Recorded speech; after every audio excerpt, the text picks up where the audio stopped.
and welcome to today's edition of Pegasus Test. On today's edition, we're covering Stage 1 of Cqb Brutality 2023.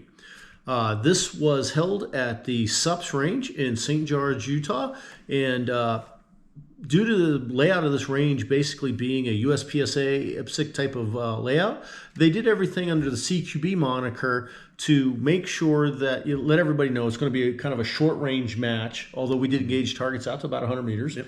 And Cqb Brutality kind of is a misnomer because they opened up to a wide range of combinations. You could do Old West guns, you could do shotgun pistol, you could do rifle pistol, you could do PCC. Some guys did PCC pistol. Yeah. If you came up with a combination, you could pretty much use it here in this competition. Now here on Stage 1, it was inspired by Blackhawk down. So you were seated in a chair on a wobbly bridge, and then you had 3 targets you had to engage that were kind of elevated, but that was okay because the mountain behind it as a backstop was going to make sure nothing got through. And you got a little movement. It was like firing from a helicopter if you squinted hard and, you know, cocked your head just to the side and used your imagination. And once you got those hits, you disembarked, you ran up to one position, took out 3 targets. If you were with a PCC, the targets had black marks about halfway up. Anything in the black didn't count, anything above did. And then there was another array of that on the opposite side of the bay. Then you ran down to a barrel of which you had steel targets on either flank of the bay that you had to engage. And PCC, we had to do that 5 rounds each, so that was pretty significant. Then you went to your last barrel and you had a spinner that you had to spin. There was no option. You had to spin it on this stage. Let's take a look at what's happened here, and we're going to talk about it on the other side. Shooter, are you ready? Shooter ready. Stand by.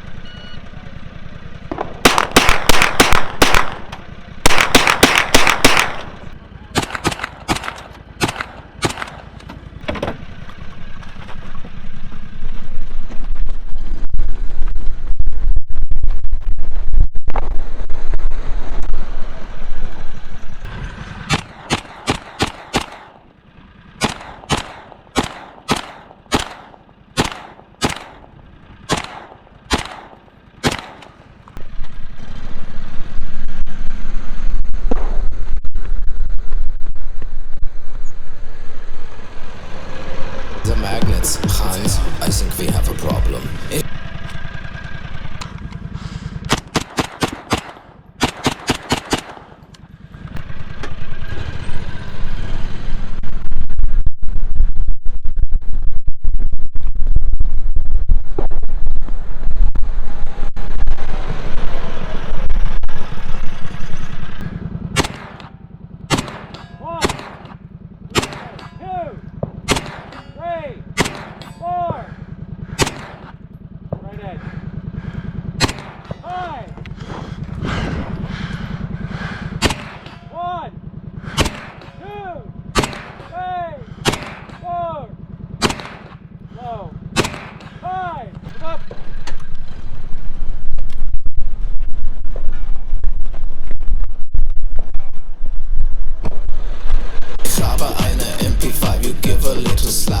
Ich habe eine MP5, you slap it just like that.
Hard.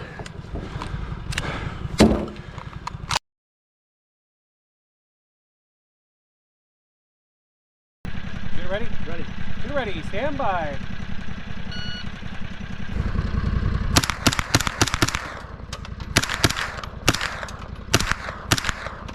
Shit.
Reload.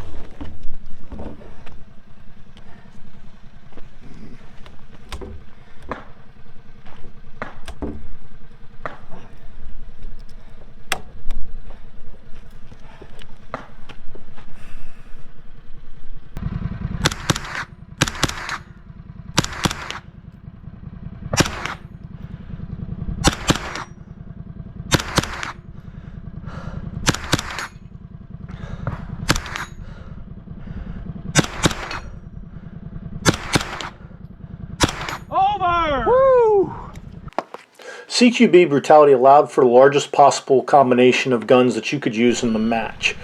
And having never shot PCC in a major match before, Matt and I decided this would be the time to do it with the way the match sounded. So back in September, we went to the Fairfax Rod and Gun Club to test out PCCs because we'd never used them in a match before at that time. And I'm going to put a link in the end of at the end in the description box here so you can check that out because it was pretty disastrous for us. But in the intervening time between that club match and Cqb Brutality, we did some practice at the indoor range, and one of the things we started to notice about our weapon systems was that this AR, with a slightly better than average mil-spec trigger in it, and using an uncluttered sight system, was going to have a clear advantage. Even switching back and forth between the guns, whoever had the AR could run it faster. And that's due to that better than average mil-spec trigger against the sloppy sponge of the MP5 trigger. And the reason you're seeing this combined view right here, and you will see it in every other video of the series, is it just dramatically illustrates the difference in gear and what impact it has upon the competitors. Most of the time in these stages you'll see the physical part up until the buzzer goes off and you take your first shot. Matt and I are pretty much neck and neck. There'll be some times where he encounters some problems and I'll be able to close the gap, but once the weapon's up and running, the superior sighting system combined by the better trigger just gives him an advantage that is undeniable.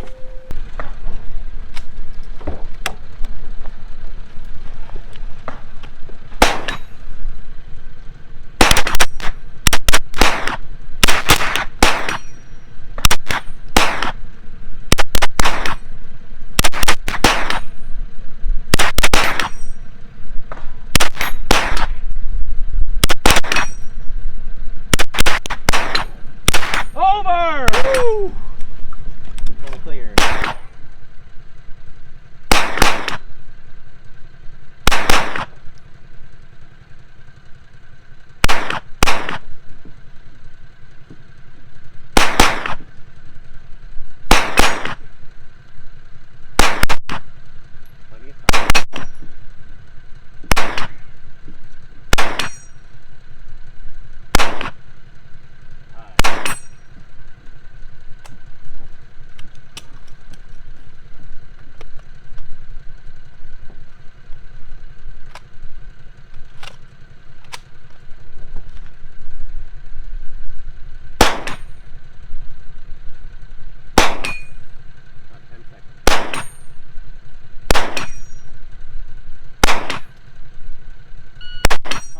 All right, Matt, you got to go first on this stage in the random order, so why don't you go? Yeah, so I had my 3x magnifier on this stage. I had mentally intended to have it off to the side to start, and as we got down towards the end where it would be more important, I would put it up. Yeah, I completely forgot, so I started off the first 3 shots in the seated position. I honestly, they were so close that magnifier just magnified them too much, so I took shots on the target. Went to the second target, realized I was off, that I had somehow miscounted, thought I went back to the right target, took off. Apparently I didn't, so I ended up picking up a penalty there. So I got 10 shots on one target and 5 on the other. Went down to the first 3 targets on the left-hand side, took a shot, realized, oh, there's the magnifiers, pulled it out of the way. Then I made my hits, that moved much faster, went down to the targets on the right, made those after a reload, and then went down to the 2 big steals, the first barrel.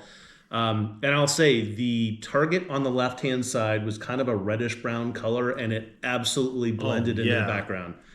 For as big of a target it was shocking how hard it was to see it. So you definitely see my rate of fire was a lot slower when I transitioned to the big white target. It picked up, knocked that out, and then went down. And as I went down there, I had my 3X back up to do that spinner. And I'll tell you, that was a huge difference. Just being able to see, a 9mm at 50 yards is kind of hard to spin a spinner. But just having that 3X and being able to focus in really well actually, got me over. So, while I ended up taking a penalty, getting that over in a timely manner definitely helped. Oh, yeah. Without a shadow of doubt. This also stage is unique in the fact that we both took a penalty on this stage, yet it had very different repercussions for us. Yeah. Your penalty came from that, as you mentioned at the beginning of your description, of not engaging that one in target. Yeah. Mine came from not spinning the spinner. And to be fair, it was a 50-yard engagement, and spinning a spinner at 50 yards with 9mm is asking a lot of 124 grain 9mm. You did it, and I think we were informed that you were only the 3rd guy up to that point that had done it. Yeah. And the competition's been on for 2 days at this point. I did not spin it, and one of the things I'm going to go into, as you're going to hear in a theme of this match, is the difference in gear. And while we were both shooting 9mm PCC carbines, Matt's here was AR based, although stock AR parts. There's nothing Gucci on that gun. And mine was an MP5 clone, your basic A3 clone. And the difference in just the mil-spec AR trigger that's in yours, although that's a good mil-spec AR trigger, and the sponge that is that MP5 trigger, which is excellent in full auto and crappy in a semi-automatic gun. The rate of fire, you can tell it here, although I don't think on this stage it made that much difference. What made the difference was the sighting systems. Matt used a Holosun 503C circle dot reticle with the 3X magnifier, which made the difference on the spinner. Yeah, 100%. Clearly did.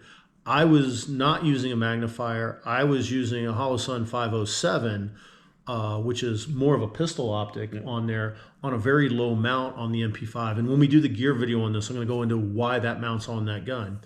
But that forced you to look through the rear aperture, look through the red dot with circle dot, look through the circle hood post up front, and that made a really cluttered reticle. Yeah. And in the video, you see the spinner when I first engage. And if you notice, I hit the top one, and then you don't really see it again. Yeah. I never saw the top paddle again after that shot the whole time. So what I was literally doing was hitting on the bottom and then going, well, the top one should be about here in firing. Now, you say I hit it several times. I don't recall ever hitting it. And you see me start to go double on it because I'm like, 9mm, 124 at 50 yards, bottom hits only is never going to spin this thing. So I'm trying to get doubles to try to get it over. And that worked against me too because the doubles didn't work for me. I'd get a hit, but I didn't get 2. Yeah. So it was just made me run out of ammo faster and have to do a mag change. Yeah, and once you did the mag change, you went back to singles. Your hits came fast and a lot better. Yeah. Mm-hmm. And you said again, I got hits on the top, although I never saw it. Yeah. I was just guessing where it should be. Yep. Yeah. So both got a penalty. Both had very dramatic effects on the score, though. Yeah. Yeah. So definitely interesting because while Matt collected a penalty, he got that spinner over and the clock stopped for him. The clock went to par for me, and I got the penalty. So wide difference of outcomes. Yeah. So we hope you found this video of CQB Brutality 2023 helpful and informative. Please comment, like, and subscribe because we got the whole rest of the match to go.